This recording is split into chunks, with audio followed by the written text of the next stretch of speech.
I'm Just the Bill. Government, a Social Construct by Christine Howe.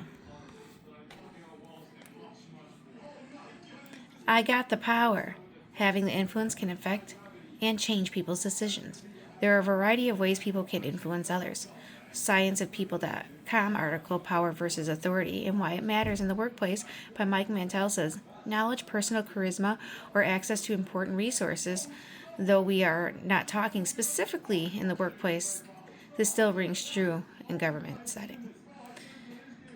I fought the authority always wins. Music and lyrics by John Mellencamp, Authority Song. That being said, this is true. The authority is the power that gives the orders or makes decisions. Coming up, we will talk about the different forms of government and how power and authority plays a role. Let's get started. Types of authority. We, of course, have our monarchy. Oh, I just can't wait to be king. A system of government where the single person called monarch holds the position, head of state, typically inherited through the birth or marriage. This single ruler form of government, usually and inherited through family lineage, they are given various titles such as king and queen. Monarchs rule their entire lives. There are a few types of monarchs. An absolute monarch, where the monarch has absolute power. There is also constitutional monarchs, where their power is limited by constitution. Britannica.com goes far into depth about the different monarchs throughout time. Some countries who use democratic monarchy: UK, Canada, Australia, New Zealand, Japan, Norway, Sweden, Spain, and more. Some countries still use an absolute monarch: Saudi Arabia, Qatar, Vatican City, etc. These countries, the monarch has unlimited power. Next, we have our oligarchy. Power is held by a small privileged group. A few oligarchy countries include Russia and Ukraine. How does this work? Oligarchs can exist within a range of political systems, including aristocrats, dictatorships, absolute monarchs, or communist regimes. A system of government where a person or a small group holds absolute power and control, often gained through force or manipulation. Dictatorship. North Korea dictatorship is different than China. North Korea is personal dynastic dictatorship, whereas it's concentrated with in the Kim family. In China, where still being an authoritarian state, is a single party led by Chinese Communist Party, also known as the CCP. Democracy, a system of government by the whole population or all the eligible members of the states through elected representatives. There are many fully democratic countries like Denmark, Norway, Finland, Sweden, New Zealand, Switzerland, Iceland. There are many more notice of these countries for parliamentary and democratic states, meaning the monarch is the head of the state and the prime minister leads the government. Cool. So now we know a few things about government. What does this mean and how our society works? Does it work? Can we be doing anything differently? How is our country run in the way of power and influence over authority? Is it run on both power and authority? Are all countries run on power and authority? Let's take a look at this through the lens of COVID-19. We will discuss the effects of government on education, family, and economy. How is that different than the United States? Is the United States a republic or a democracy? Representative government, popular sovereignty, elections, checks and balances, Bill of Rights, and amendments. Education during COVID-19, according to the National Library of Medicine, says that in spring 2020, an entire country was under disaster declaration.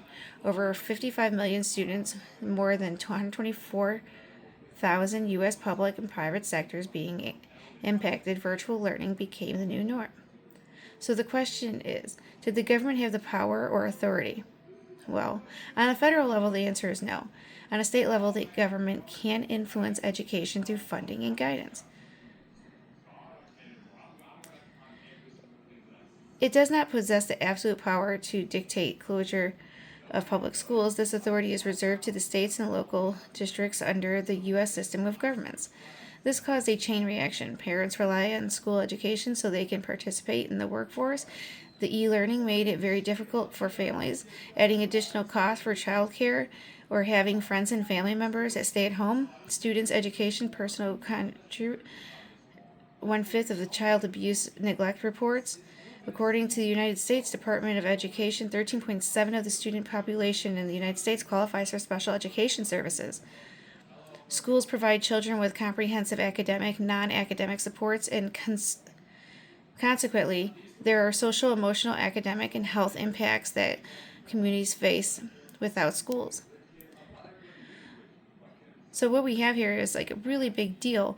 We have kids who are dealing with new cases of child abuse that's not getting reported. We have special needs children who are not getting the resources that they need throughout the day to help them, be successful.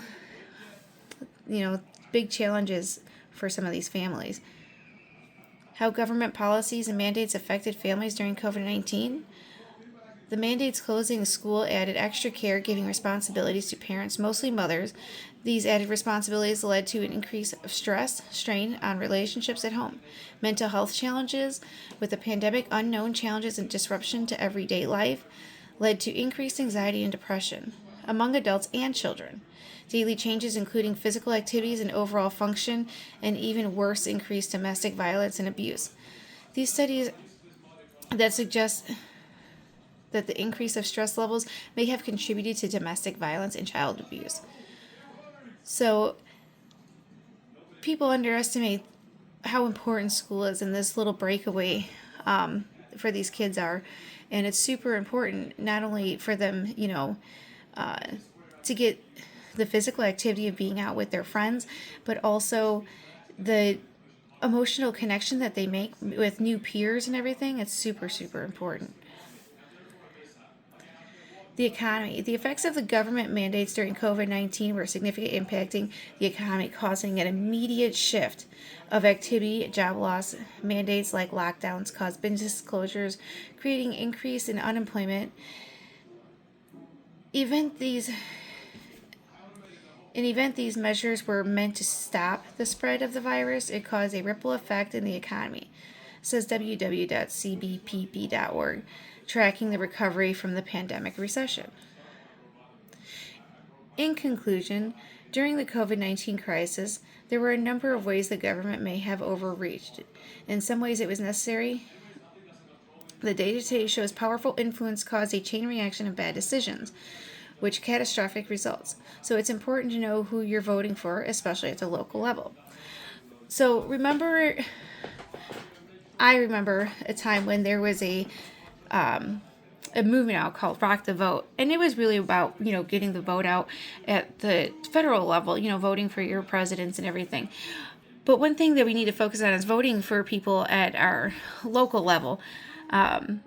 That's super, super important, because these are the people who are really going out there making decisions in our areas and in our states, where our government is actually stronger. So keeping in mind that getting out there, doing some research and getting the data about who we're voting for and what they stand for.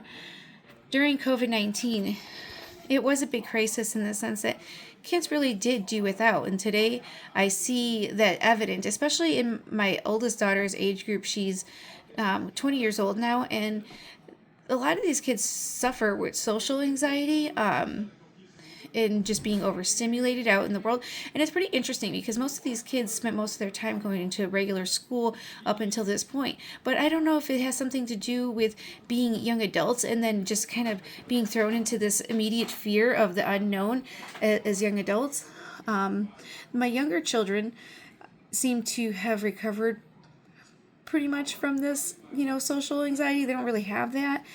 But I do find it pretty interesting that age group, about 20 years old, 19, 20 years old, have kind of really been stunted. And that's not even just including in the sense of dealing with other people, but it also is true in the sense that a lot of them don't drive and they have anxiety about that. And a lot of that has to do, I don't know, maybe because they missed that driving, like driver's ed behind the wheel, but also, I do see, aside from just the government challenges, the way the influence that the media had on really dividing families through policy. You know, different areas had different policy, different states had different policy, seeing how New York was versus how Florida was, and how just even talking about these hot topics and what they were doing in these different states really, really got people divided. You know, not wearing a mask, that social distancing, not keeping that 6 feet apart, what that really, really looked like. You know, with friend groups and different things. Social media played a huge role in disinformation all the way across the board, creating huge fights, and really is really a sad time. But if you really do your research, you will find that we could have done a better job all the way around. These are my sites for my project, and I thank you very much for just listening, and I hope you found out a little bit about how the government affected our lives during COVID-19. Thank you.